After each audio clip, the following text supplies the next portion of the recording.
கர்த்தருக்கு சோத்திரம். இன்றைய வேத வசனம் 33ஆம் சங்கீதம் 20ஆம் வசனம்.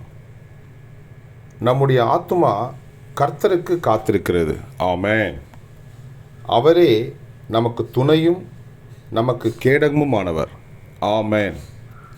33ஆம் சங்கீதம் 20ஆம் வசனம்.